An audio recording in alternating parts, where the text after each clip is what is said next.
Welcome to Eesan projects. Okay, இன்றைக்கி என்ன projects பற்றி பார்க்க போகிறோம் அப்படின்னு பார்த்தோம்னா patient fall detection. So patient fall detection அப்படிங்கிறது என்ன ப்ராப்ளம் அப்படின்னு பார்த்தீங்கன்னா, இந்த ப்ராப்ளம் ஸ்டேட்மெண்ட் இதை பற்றி அப்படின்னு பார்த்தோம்னா, நம்ம ஹாஸ்பிட்டல்ஸில் நிறைய பார்த்துருப்போம். பேஷண்ட்ஸ் திடீர்னு எந்திரிச்சு பெட்லேருந்து எழுந்து கீழே விழுந்துருவாங்க.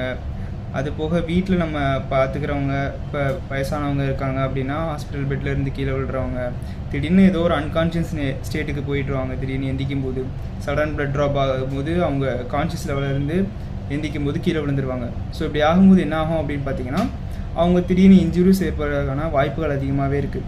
ஸோ இங்கே என்ன நடக்குது அப்படின்னா, இப்போ நம்ம நிறைய இடத்துல ஹாஸ்பிட்டல்ஸ் மட்டும் நான் சொல்ல, இப்போ வீட்டில் நிறைய கோமா பேஷண்ட்ஸ்லாம் ஹாஸ்பிட்டல்ஸ் நிறைய பார்த்துக்க முடியாதுன்னு வீட்டில் வச்சு கவனிச்சுக்கோங்க. அவங்களுக்கு எப்போ கான்ஷியஸ் வருது அப்படிங்கிறது நமக்கு சரியாக தெரியாது. ஸோ இப்போ கான்ஷியஸ் வர டைமில் அவங்க எந்திரிச்சு நடக்கும்போது அவங்க சடன் பிளட் ஹை ஆகும்போது மயக்கம் வர்றதுக்கான வாய்ப்புகள் இருக்குது. சடனாக பெட்லேருந்து கீழே விழுறதுக்கான வாய்ப்புகள் இருக்குது. ஸோ இந்த மாதிரி நடக்கிறதுனால என்ன ஆகும்னா, இப்போ பிரச்சனை ஏற்பட்டிருக்கோம் உடம்புல, அந்த பிரச்சனை கூட கொஞ்சம் சிவியராகிறதுக்கான வாய்ப்புகள் இருக்குது. திடீர்னு நமக்கு சொல்ல முடியாது, என்ன ஒரு கண்டிஷனே சொல்ல முடியாது. அவங்க எப்படி விழுந்தாங்கன்னு தெரியாது. அந்த விழுந்த அதிர்ச்சியில் அவங்களுக்கு கூட கொஞ்சம் இன்ஜுரிஸ் அதிகமாக ஏற்படும். ஸோ இதெல்லாம் ப்ரிவென்ட் பண்ணுறதுக்காக தான் இந்த fall detection system, patient fall detection system. Okay, so இது எப்படி ஒர்க் ஆகுது, எப்படி இருக்கிறதெல்லாம் நம்ம பார்க்கலாம். ஓகே, இதை பார்க்கும்போது இங்கே என்ன பண்ணால், பேஷண்ட்ஸ் கீழே விழுந்தாங்க அப்படின்னா உங்களுக்கு ஒரு பஸர் அடிக்கும். தென் இங்கே எல்சிடி பேனல்ஸில் உங்களுக்கு அலர்ட் ஆகும். இது எப்படி கனெக்ட் பண்ணுவோம் அப்படின்னு பார்த்தோம்னா, இந்த எல்சிடிஸை நம்ம டாக்டர் ஆஃபீஸ்லேயோ இல்லைனா நர்ஸஸோட இருக்கிற அவங்களோட ஹோல் ஏரியாவில் இருக்கிற மாதிரி இருக்கிற இடத்துல இதை செட் பண்ணிட்டோம் அப்படின்னா, பஸரையும் இந்த எல்சிடியும் செட் பண்ணிட்டோம் அப்படின்னா அவங்களுக்கு ஈஸியாகவே தெரிஞ்சிடும் எந்த பேஷண்ட் எங்கே விழுந்திருக்காங்க அப்படிங்கிறது. ஸோ அது மட்டும் இல்லாமல் நம்ம இதை வந்து ஃபோன்லேயே மானிட்டர் பண்ணிக்க முடியும். ஸோ இப்போ எக்ஸாம்ஸ்க்கு இது எப்படி ஒர்க் ஆகுதுன்னு ஃபஸ்ட்டு பார்த்துருவோம். ஸோ பார்த்துட்டு நம்ம அதுக்கப்புறம் உங்களுக்கு டீட்டெயில்ஸாக என்னென்ன எப்படி ஒர்க் ஆகுது அப்படின்னு பார்க்கலாம். ஃபர்ஸ்ட், இப்போ இங்கே கையில் மாட்டிருக்கிறது, இங்கே ஒரு பேஷண்ட் படுத்திருக்காங்க உங்களுக்கு தெரியுது. ஸோ இங்கே பேஷண்ட்ஸ் படுத்திருக்கும் போது அவங்க கையில் இதை ஃபிக்ஸ் பண்ணிடுவோம். இந்த சென்சாரை ஃபிக்ஸ் பண்ணிட்டோம் அப்படின்னா,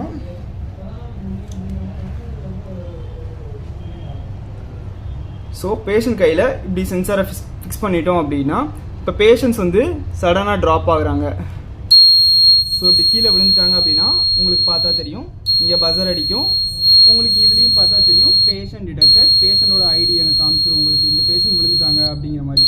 ஸோ இப்படி தான் உங்களுக்கு அலர்ட்ஸ் வந்து உங்களுக்கு சென்ட் ஆகும். ஸோ அது மட்டும் இல்லாமல் இங்கே ஃபோன்லேயே நீங்கள் செக் பண்ணிக்கலாம். ப்ளூடூத் மூலமாக கனெக்ட் பண்ணிட்டோம் அப்படிங்கிறனா இங்கே பார்த்தீங்கன்னா தெரியும் உங்களுக்கு ஃபால் டிடெக்ட் ஆகிட்டு பேஷண்ட் இங்கே வந்து விழுந்திருக்காங்க அப்படிங்கிற மாதிரி. ஓகேங்களா, இந்த ஆப் பேர் என்னென்னு பார்த்தீங்கன்னா, ஸோ இந்த ஆப் பேர் என்னென்னு பார்த்தீங்கன்னா சீரியல் ப்ளூடூத் டெர்மினல் இருக்கும். இதை நீங்கள் ஆப் ஸ்டோர்லேயே டவுன்லோட் பண்ணிக்கலாம். இந்த சிம்பிள் போட்டு தான் இருக்கும். ஸோ இந்த டெர்மினலை கனெக்ட் பண்ணிவிட்டு டிவைசஸில் போய் பார்த்தீங்கன்னா இங்கே வந்து ஃபால் டிடெக்ஷன்ஸ் நமக்கு காமிக்கும். நீங்கள் ப்ளூடூத்தில் கனெக்ட் பண்ணிவிட்டு இதில் கனெக்ட் பண்ண வந்தீங்கன்னா ஃபால் டிடெக்ஷன்ஸ் காமிக்கும். ஸோ இந்த ஃபால் டிடெக்ஷன் ஆல்ரெடி நான் கனெக்ட் பண்ணியிருக்கனால உங்களுக்கு நான் கனெக்ட் பண்ணிட்டேன். ஸோ ஆல்ரெடி எனக்கு கனெக்டில் இருக்குது. ஸோ இந்த மாதிரி கனெக்டட்னு காமிச்சிட்டு ஃபால் கீழே விழுந்தாங்க அப்படின்னா ஃபால் டிடெக்ட் ஆயிடுச்சுன்னு காமிக்கும். பேஷண்ட் ஐடி காமிக்கும், பேஷண்ட் நம்பர் ABC 1234. அந்த மாதிரி நீங்கள் என்ன பேஷண்ட் ஐடி கொடுக்குறீங்களோ அந்த பேஷண்ட்டோட ஐடி இதில் உங்களுக்கு ஷோ ஆகும். ஓகேங்களா, ஓகே, நம்ம இதில் எப்படி ஒர்க் ஆகுது, என்னென்ன காம்போனன்ட்ஸ் யூஸ் பண்ணியிருக்கோம் அப்படிங்கிறது இதில் நம்ம பார்க்கலாம். ஸோ ஃபர்ஸ்ட் நம்ம இங்கே ஒரு 12 volts அடாப்டர் யூஸ் பண்ணியிருப்போம். ஸோ 12 volt அடாப்டர் எதுக்குன்னா, இங்கே நம்ம பவர் சப்ளை பண்ணுறதுக்கு. ஸோ இங்கே ஒரு பவர் சப்ளை போர்டு யூஸ் பண்ணியிருப்போம். இந்த பவர் சப்ளை போர்டு என்ன பண்ணும் அப்படின்னு பார்த்தீங்கன்னா, நம்ம கொடுக்குற 12 volts இந்த கண்ட்ரோல் 5 volts கன்வெர்ட் பண்ணி தரும். இந்த 5 volts எது கன்வெர்ட் பண்ணி தருதுன்னு பார்த்தீங்கன்னா, இங்கே இருக்க மைக்ரோ கண்ட்ரோலர். இங்கே என்ன மைக்ரோ கண்ட்ரோல் யூஸ் பண்ணியிருக்கோம் அப்படின்னு பார்த்தீங்கன்னா, ESP32 யூஸ் பண்ணியிருப்போம். இதில் இன்பில்டாகவே ப்ளூடூத் கனெக்ஷன் இருக்கும். ஸோ அதனால் இந்த மைக்ரோ கண்ட்ரோல் யூஸ் பண்ணியிருப்போம், ESP32. இதுதான் இங்கே இருக்க எல்லாத்துக்குமே பிரெயினாக ஆக்ட் ஆகுது. ஸோ ஏன் பிரெயினாக ஆக்ட் ஆகுது அப்படின்னு நான் சொல்கிறேன் அப்படின்னு பார்த்தீங்கன்னா, இங்கே இருக்க எல்லா வேலையும் இங்கே இருக்க சென்ஸ் பண்ணி, சென்சாரோட இதெல்லாம் சென்ஸ் பண்ணி இது வந்து டேட்டாஸை கலெக்ட் பண்ணும். அந்த டேட்டாஸை கலெக்ட் பண்ண டேட்டாஸை எடுத்து இது ப்ராசஸ் பண்ணி அவுட்புட்ஸ் நமக்கு என்னென்ன வேணும் அப்படிங்கிறத இதுதான் டிசைட் பண்ணும் இந்த ESP32. தென் அப்படியே இங்கே வந்தீங்கன்னா இங்கே ஒரு ரிலே வச்சுருக்கோம். ஸோ ரிலே எதுக்குன்னா, இங்கே ஒரு சுவிட்ச் ஆக்ட் ஆகுது. இது வந்து ஒரு ஆட்டோமேட்டிக் சுவிட்ச். ஸோ இங்கே ஆட்டோமேட்டிக் சுவிட்சுங்கும் போது நம்ம ஆல்ரெடி கொடுக்குற சிக்னல்ஸை இது கலெக்ட் பண்ணி இங்கே பஸர் அடிக்க வைக்கிறதும், இங்கே நீங்கள் பேஷண்ட் இதில் நீங்கள் பார்த்தீங்கன்னா உங்களுக்கு பேஷண்ட் வந்து ஃபால் நார்மல் ஸ்டேட்டஸ்ன்னு காமிக்கும். இதில் இந்த எல்சிடியில் தான் உங்களுக்கு வந்து ஷோ ஆகும் எந்த பேஷண்ட்டோடது, அந்த பேஷண்ட் ஐடி, இது எல்லாமே இதில் ஷோ ஆகும்.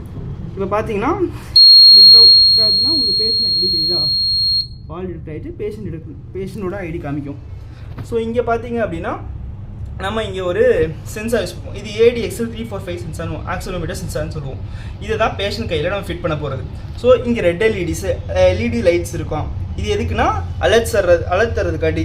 ஸோ அது போக நம்ம இங்கே பார்த்தோம்னா இதுதான் நம்ம ப்ளூடூத் டெர்மினல். இதில் நீங்கள் ஃபோன் மூலமாகவே பார்த்துக்கலாம் எந்த பேஷண்ட் எங்கே ஆயிருக்காங்க, எங்கே இதாகிருக்காங்க அப்படிங்கிறத விழுந்திருக்காங்க அப்படிங்கிற மாதிரி பார்த்துக்கலாம்.